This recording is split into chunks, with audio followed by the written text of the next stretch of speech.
स्वामी समर्थ सगळ्यांना. सगळ्यांना समजलं असेल की मी पॉंडिचेरीमध्ये आमचा नेक्स्ट डे सुरू झालेला आहे.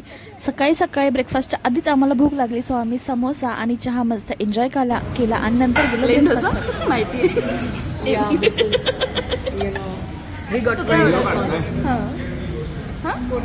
पोळी डोसा. अजून आमची यायची ऑर्डर पण मसाला डोसा नो आणि उत्तप्पा अजून यायचं आहे. आलं की दाखवते.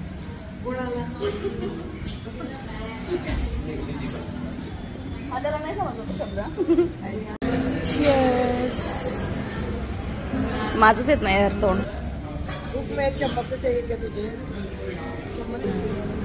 सो उत्तप्पा आलाय. एवढं काही वेगळं नाही वाटत आपल्या इकडे पेक्षा ना. आणि मग काय मस्त पोटोबा केला आणि आम्ही निघालो आमच्या नेक्स्ट डेस्टिनेशनसाठी.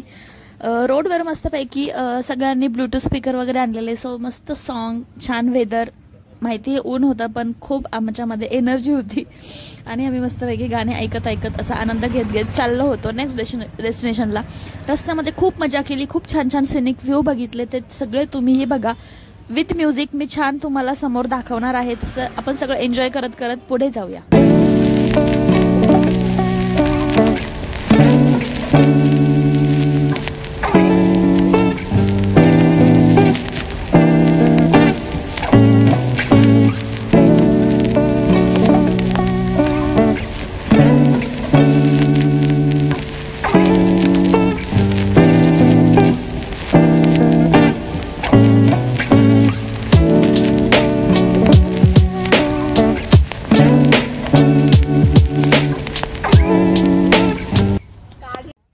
छान असा रोड पार करत करत आम्ही पोचलो आहे ऑरोव्हिल इथे. इथे बाहेर अगदी छान फोटो व्हिडिओ काढण्यासाठी जागा आहे, पण आम्ही खूप थकलो होतो. पाणी वगैरे पिलो, बॉटल्स वगैरे भरून घेतल्या. आणि हो महत्त्वाची टिप, इथे जाण्या अगोदर तुमच्याकडे जर पाणी बॉटल असेल तर सोबत कॅरी करा, कारण पुढे पाणी बॉटल्स भेटत नाही. त्यांच्याकडे प्लास्टिक पूर्णपणे बंद आहे. ते आपल्या बॉटल्समध्ये आपण पाणी भरून घेऊ शकतो अशी त्यांनी ठिकठिकाणी सोय केलेली आहे. सो तुम्ही जर ऑरोव्हिलला जात असाल तर प्लीज पाणी बॉटल कॅरी करा, कारण खूप तहान लागते पुढे जाऊन आणि आपल्याकडे बॉटल्स नसतात.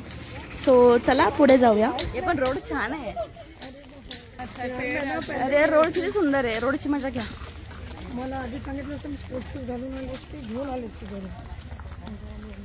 नवऱ्याला थोड्या वेळ डोक्यातून काढून टाका, मस्तपैकी आनंद घ्या. उन्हामुळे त्रास होतो मला.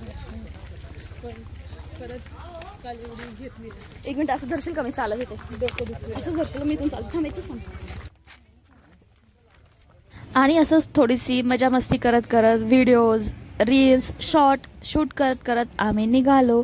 रस्त्यामध्ये डान्स, थोडंसं बोलणं वगैरे करत आम्ही पुढे निघालो. आणि रस्त्यातच आम्ही थोडीशी शॉपिंगसुद्धा केली. सो ती झाल्यानंतर आम्ही गेलो एका म्हणजे जे एक ठिकाण आहे तिथे चालता चालता रस्त्याने लागलं. अशी गुफासारखे त्यांनी बनवले आणि तिथे खूप सारे प्राणी त्यांनी म्हणजे स्टॅच्यूच्या रूपात ठेवले आहेत. सो मला ते खूपच आवडलं आणि तिथे जाऊन सुद्धा आम्ही एक छानसा असा व्हिडिओ घेतला. सो चला बघूया. हो, त्याच्या सगळ्याच्या आधी ऑरोव्हिल विलेजमध्ये एंटर करण्याच्या आधी आमच्या देवेंद्र सरांना थोडीशी माहिती आम्हाला सांगायची होती. सो ती आपण आधी ऐकूया आणि मग आपण पुढे जाऊया.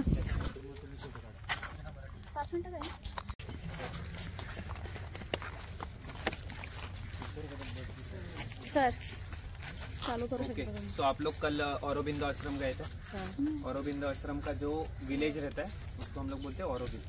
अभी औरोविल में एक जो मेडिटेशन सेंटर है वो जो पीछे है वो गोल्ड प्लेटेड है, लेकिन स्टेनलेस स्टील का बना हुआ है. उसमें सिर्फ गोल्ड प्लेटेड है. वहाँ पे मेडिटेशन सेंटर है.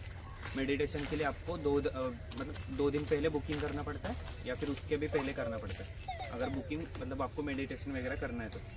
अभी ये ऐसा विलेज है मतलब जहाँ पे हम लोगों को कास्ट वगैरह कुछ भी देखने के लिए नहीं मिलता. यहाँ पे सिर्फ एक ही कास्ट है, वो है मेडिटेशन. तो सब लोग मेडिटेशन वगैरह ही करते हैं यहाँ पे. बाकी कुछ कास्ट वगैरह फॉलो करते नहीं है. मतलब सेक्युलर कंट्री जो बोलते हैं, एक सेक्युलर ये लोग ने विलेज बनाया. और यहाँ पे मोस्टली बोलते हैं ना बलूता सिस्टम वगैरह जो है वही अभी भी चल रहा है. जो हम लोग पहले जो ये रहता था वही ऑनलाइन पेमेंट होता है, कैश पेमेंट मोस्टली लेते नहीं. अजून काय झालं? म्हटलं व्हिडिओ तरी काढते. अरे सांग ना अजून थोडंसं. तिथलं गोल्ड असं काढू शकतो नाही तिथे जाऊ. हा मग आपण माणसांचे काढतो सगळ्यांचे. स्वतःच्या नाही घेत.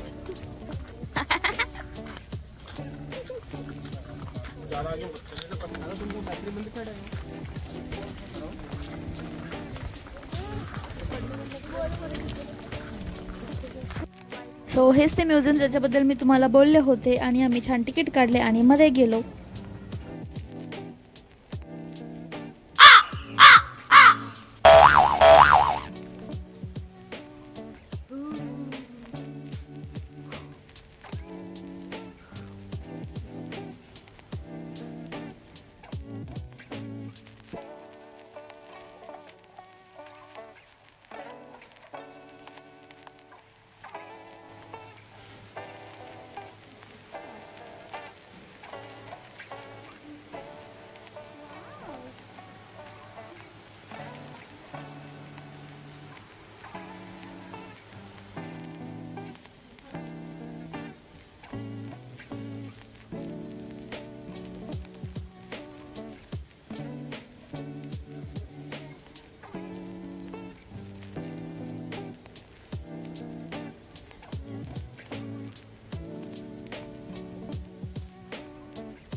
सो ऑफकोर्स रस्त्यामध्ये खूप साऱ्या गप्पा झाल्या, खूप सारे थॉट एक्सचेंज झाले.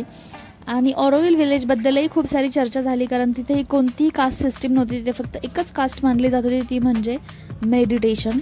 सो अगदी छान अशी कॉन्सेप्ट होती, आम्हाला खूप आवडली. जेवण वगैरे आम्ही तिथेच केलं आणि जेवण करून आम्ही निघालो आहे बीचला. आता बीचपेक्षा बीचला जाण्याचा जो रोड आहे तो खूप सुंदर होता. रोड्समध्ये मस्त मस्त ब्रिज होते, छान वॉटरफॉल्स होते. सो हे सगळं मी तुम्हाला दाखवणार आहे. चला बघूया.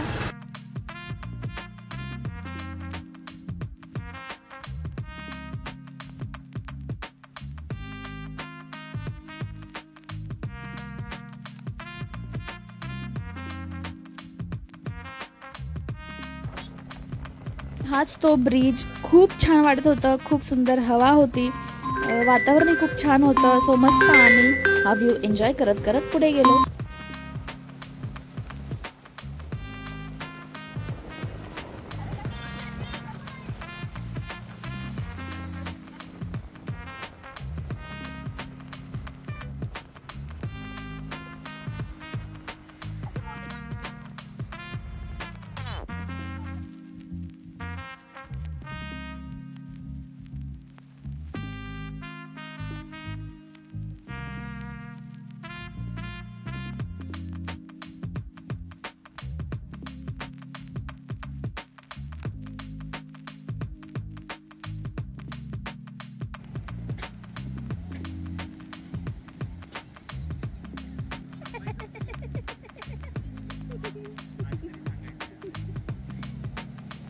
हे आहेत आमचे देवेंद्र सर.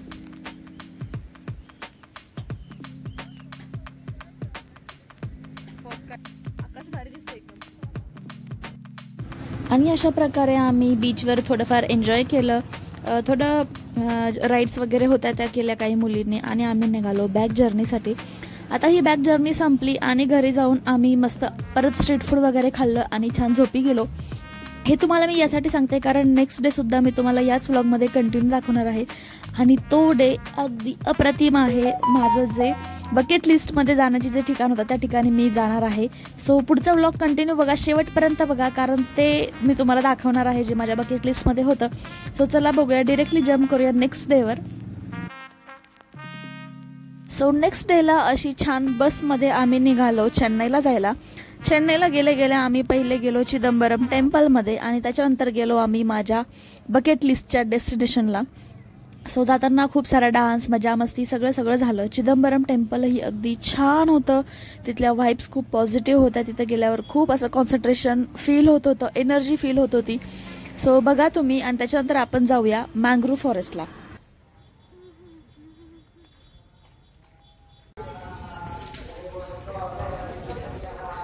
इथं आपण फोटो काढूया. इथे भारी बघ ना कसं.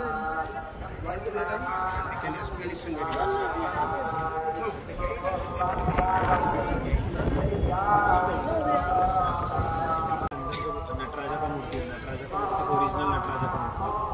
बाद में उसका जो सेकेंड मिलेनियम है उसमें रिनोवेशन हो के नया मूर्ति बनाया गया। और जो आप लोग अभी देखते हैं कि नटराजा का मूर्ति हम लोगों को मिलता है डांस वगैरह के लिए, तो वो नया वाला मूर्ति सेकेंड मिलेनियम वाला मूर्ति। अभी अंदर जो मेन मूर्ति है, आप लोग जैसे एंट्री करोगे एक सामने छोटा सा मंदिर है, वहाँ पे मेन मूर्ति है। और ये जो गोपुरम दिख रहे हैं सारे, 1 2 इसके पीछे तीसरा और ये चौथा। तो 4 क्यों है?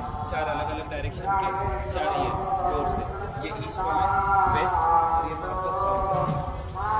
तो ये 4 डोर से आप लोग ऐसे घूम के पूरा राउंड मार के फिर यहाँ से कोई नहीं। इथून मध्ये मोबाईल स्ट्रिक्टली अलाउड नाही आहे. म्हणजे बिलकुलही ते अलाउड करत नाही. मोबाईल अगदी स्विच ऑफ करून आपल्याला जावं लागतं. इथलं तुम्ही कारागीर वर्क बघा, मला खूप खूप आवडलं.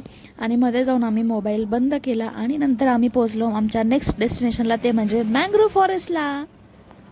सो हे मँग्रोव्ह फॉरेस्ट आहे.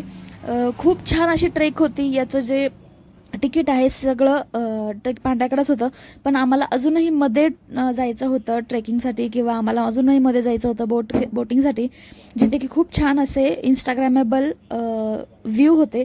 सो थोडेसे तिथे एक्स्ट्रा मनी जर आपण पे केले तर ते आपल्याला मध्ये घेऊन जातात असं आम्हाला तिथे समजलं. आणि मग काय आम्ही ते केलं आणि आम्ही अजून थोडंसं मध्ये गेलो एक्सप्लोअर करण्यासाठी. आणि तो जो व्ह्यू होता तो खूप छान होता. आता मी माझे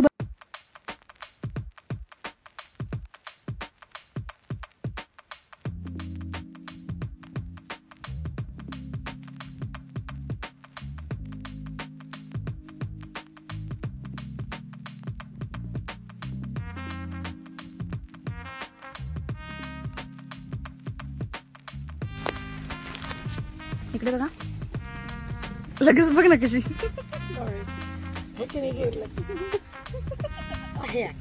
तुला काय त्रास आहे? जे नॉर्मल तू रिॲक्ट करतो ते ऍक्टिंग होतात. पिंटाला पाळू का रे? जाऊ दे, घरी पण नाही पिंट.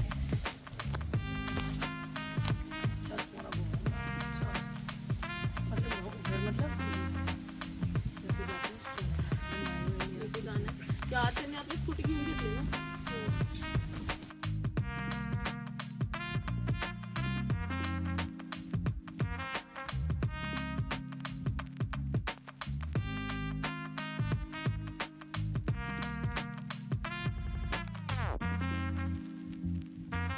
सुरू आहे आपला व्हिडिओ, कधीच बंद नाही होत. अरे भारी आहे ते, शांत बसा ना थोडं. आज तो बहुत ही मेरे को पागल किया भाई इसका सुबह से. चल माझं. आणि अशा प्रकारे मँग्रोव्ह फॉरेस्टवरून आम्ही घरी परतलो. आणि रात्री जेवण करून आमची होती ट्रेन पुण्याला जायला. सो रात्री आम्ही जेवण करून पुण्याला निघालो. रात्रीच मस्त जेवण वगैरे आम्ही ट्रेनमध्येच मागवलं होतं. आणि सकाळ झाली आणि अगेन सकाळचा व्ह्यू हा खूप छान होता, सिनिक होता. तिथे खूप सारी नारळाची झाडं आम्हाला दिसत होती. बघा हे किती सुंदर दिसत होतं. मग काय हे सगळं एन्जॉय करत करत आधीसारखीच जर्नी आम्ही मस्त केली. जेवण वगैरे मागवलं आणि मग काय दुसऱ्या दिवशी आम्ही पहाटेच म्हणजे आय थिंक 2लाच पुण्यामध्ये उतरलो. घरी गेले मी. पुण्याच्या माझ्या घरी पोहोचले. त्याच्यानंतर घरी यायचं खूप मन करत होतं, कारण मला जवळजवळ 8 दिवसांपासून मी भेटले नव्हते. आणि मग काय त्या सगळ्या छान हॅपी मेमरीज घेऊन मी माझ्या घरी गेले. सो कसा वाटला तुम्हाला व्लॉग? अशाच काही व्लॉगसाठी सबस्क्राईब करा. आणि हा व्लॉग पूर्ण बघितल्याबद्दल खरंच मनापासून धन्यवाद. चला भेटूया नेक्स्ट व्लॉगमध्ये नेक्स्ट डेस्टिनेशनला. तोपर्यंत श्री स्वामी समर्थ. बाय.